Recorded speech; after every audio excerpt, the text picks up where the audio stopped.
ನಾನಿವತ್ತು 90ಸ್ kids childhood favourite sweet recipe ಜೊತೆಗೆ ಬಂದಿದ್ದೀನಿ. ನಮಗೆಲ್ಲ ಏನಾದರೂ ಸಡನ್ ಆಗಿ ಸಿಹಿ ತಿನ್ನಬೇಕು ಅಂತ ಅನ್ನಿಸ್ದಾಗಲೆಲ್ಲ ಅಮ್ಮ ಮಾಡ್ಕೊಡ್ತಿದ್ದಂತಹ ರೆಸಿಪಿ. ಈಸಿ ಜೊತೆಗೆ ಹೆಲ್ದಿ. ಆರಾಮಾಗಿ ಮನೇಲಿರೋ ಪದಾರ್ಥಗಳನ್ನ ಬಳಸಿ ಮಾಡ್ಕೊಬಹುದು. ರೆಸಿಪಿ ಅಮ್ಮಂದೇ ಆದ್ರೂ ಮಾಡ್ತಿರೋದು ನಾನಾಗಿರೋದ್ರಿಂದ ಮನೇಲಿ ಎಲ್ಲರೂ ಫಿಕ್ಸ್ ಆಗ್ಬಿಟ್ಟಿದ್ರು ಇವತ್ತು. ಇದು ಕೂಡ ಅಟ್ಟರ್ ಫ್ಲಾಪ್ ಶೋ ಅಂತ. ಆದ್ರೂ ನಾನೇನ್ ಡಿಮೋಟಿವೇಟ್ ಆಗ್ಲಿಲ್ಲ. ಶುರು ಮಾಡೇ ಬಿಟ್ಟೆ. ಮೊದಲಿಗೆ 1.5 ಲೋಟ ರಾಗಿನ 5ರಿಂದ 6 ಅವರ್ ನೆನೆ ಹಾಕಿದ್ದೆ. ಓ, ರೆಸಿಪಿನೇ ಹೇಳಿಲ್ವಲ್ಲ. ರಾಗಿ ನೋಡ್ತಿದ್ದಂಗೆ ಗೊತ್ತಾಗತ್ತೆ ನಿಮ್ಗೆ ನಾನು ಏನ್ ಮಾಡಕ್ ಹೊರಟಿರೋದು ಅಂತ. ಆದ್ರೂ ಹೇಳ್ಬಿಡೋಣ, ಕನ್ಫ್ಯೂಸ್ ಆಗೋದ್ ಬೇಡ ಅಲ್ವಾ? ಅದಕ್ಕೆ ನಾನಿವತ್ ಮಾಡ್ತಿರೋದು ರಾಗಿ ಹಾಲ್ಪಾಯ್. ಅದಕ್ಕೆ ಬೇಕಾಗಿರೋದು ಇಷ್ಟೇ ಸಾಮಾನುಗಳು.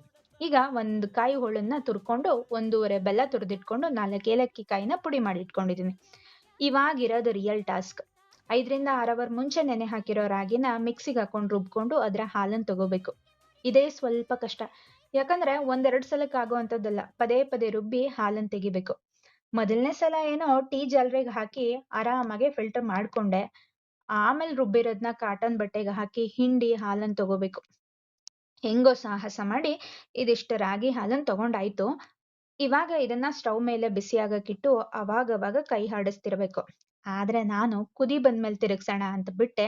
ಅಷ್ಟ್ರಲ್ಲಿ ತಳ ಹತ್ತಿ ಹಿಟ್ಟಿಟ್ಟಾಗೋಯ್ತು. ಆಡ್ಕೊಳೋರ್ ಬಾಯಿಗೆ ನಾನೇ ಆಹಾರ ಆದೆ. ಆದ್ರೂ ಛಲ ಬಿಡದ ತ್ರಿವಿಕ್ರಮನಂತೆ ಅಮ್ಮನ ಹೆಲ್ಪ್ ತಗೊಂಡು ಹಿಟ್ಟಾಗಿರೋದ್ನೆಲ್ಲ ಕರಗಿಸಿ ಸುಮಾರಾಗಿ ಬೆಂದ್ಮೇಲೆ ತುರ್ದಿಟ್ಟಿರೋ ಕಾಯಿ, ಬೆಲ್ಲ, ಏಲಕ್ಕಿ ಪುಡಿ, ಡೆಕೋರೇಷನ್ಗೆ ಅಂತ ಹಾಕಿಟ್ಟಿದ್ದು ದ್ರಾಕ್ಷಿ ಗೋಡಂಬಿ ಎಲ್ಲಾನು ಹಾಕಿ ಲೋ ಫ್ಲೇಮ್ ಅಲ್ಲಿ 1 ನಿಮಿಷನೂ ಬಿಡ್ದಂಗೆ ಕೈ ಆಡಿಸಿ ಒಂದ್ ಅರ್ಧ ಗಂಟೆ ತಿರುವಾಕೊಂಡ್ರೆ ಫೈನಲಿ ರೆಡಿ ಆಗುತ್ತೆ.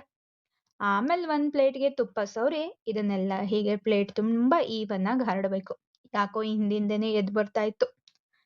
ಹಂಗು ಹಿಂಗು ಹರಡಿ ಒಂದ್ ಗಂಟೆ ಏನ್ ಬೇಡ, ಒಂದ್ ಹಾಫ್ ಅನ್ ಅವರ್ ಬಿಟ್ಟು ತಣ್ಣಗಾಗಕ್ ಬಿಟ್ಟು ಆಮೇಲೆ ಕಟ್ ಮಾಡಿದ್ರಾಯ್ತು.